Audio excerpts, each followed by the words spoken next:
اس سے پہلے 4 دفعہ مختلف گھروں کے لڑکے اس رشتے سے انکار کر چکے تھے۔ یہ 5ویں بار تھا وہ اپنی دوست کو میسج پر بتا رہی تھی کہ آج پھر لڑکے والے دیکھنے آ رہے ہیں، دعا کرنا انہیں میں پسند آ جاؤں۔ مجھ سے اب بابا کے چہرے پر جھریاں نہیں دیکھی جاتی۔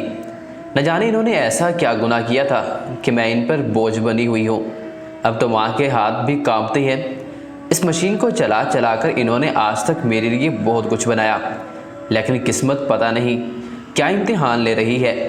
شام کے وقت وہ اپنے کمرے میں بیٹھی یہی دعا مانگ رہی تھی کہ میرے بابا کی عزت بچ جائے، کہیں وہ پھر سے یہی نہ سوچیں کہ بیٹی کیا پیدا کر لی، عذاب میں پڑ گئے۔ اور وہی ہوا، آنے والوں نے نہیں پوچھا کہ آپ کی بیٹی نماز پڑھتی ہے یا نہیں، انہوں نے نہیں پوچھا کہ کیا دین کے لیے کبھی کسی مدرسے میں گئی یا نہیں، انہوں نے نہیں پوچھا کہ بیٹی کیا 2 وقت کا کھانا بنا کر اپنے شوہر کو اور ہمیں دے سکتی ہو یا نہیں، بلکہ صاحبزادے جو کہ ایک طرف کرسی پر ٹانگ رکھے بیٹھے تھے، انہوں نے ماں کو اشارہ کیا۔ ماں نے بھی کہہ دیا بیٹی کو بلائیں۔ اس کی ماں اندر سے لڑکی کو لے کر باہر آئی۔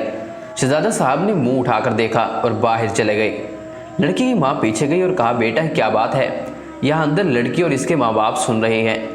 لڑکی نے کہا، مجھے اس سے شادی نہیں کرنی، اس کی شکل تو دیکھیں، یہ بھی کوئی لڑکی ہے۔ لڑکے کا والد معذرت کرتا ہوا وہاں سے اٹھا اور ادھر لڑکی وہاں سے اٹھی اور بھاگتے ہی اپنے کمرے میں جا کر دروازہ بند کر دیا۔ 3 دن کمرے کے کونے میں وہ گھٹ گھٹ کر مرتی رہی اور آخر کار چوتھے دن گولیوں کا ایک پیکٹ اپنے اندر ڈال کر وہ اس معاشرے سے خود کو الگ کرنے کے لیے سکون کی نیند تلاش کرنے چلی گئی۔ اب میرا سوال یہ ہے کہ کیا اسے اس کے حسن نے مارا ہے، یا اس 5ویں شخص نے مارا ہے، یا ان تمام لوگوں نے جو اس سے پہلے آ چکے ہیں؟ اس گندے معاشرے نے اس لڑکی کو مارا ہے۔ لوگوں کی بیٹیوں کو ایسے دیکھنے جاتے ہو جیسے کسی باغ کا بیوپاری جاتا ہے۔ باغ اچھا لگا تو ٹھیک، ورنہ کوئی اور لے لوں گا۔ آپ اور میں وہ تکلیف محسوس نہیں کر سکتے جو ایک باپ کے سینے میں ہوتی ہے۔ ایک ماں کا کلیجہ جب پھٹ رہا ہوتا ہے اور جب اس کی آنکھیں خون بہہ رہی ہوتی ہے۔ جب کسی کی بہن بیٹی کو دیکھنے جاؤ تو اسے شکل سے نہ دیکھو بلکہ سیرت سے دیکھو، اور والدین سے پوچھو کہ کیا وہ دین جانتی ہیں، کیا وہ میری ماں کو ماں سمجھنے کے قابل ہیں، کیا وہ 2 وقت کا کھانا مجھے اور میرے ماں باپ کو دے سکتی ہیں؟ ذرا سوچیں، گھر میں جو بہن ہے اسے 5 دفعہ کوئی دیکھنے آئے اور 5ویں دفعہ بھی کہے کہ مجھے پسند نہیں، تو تم پر قیامت گزرتی ہے۔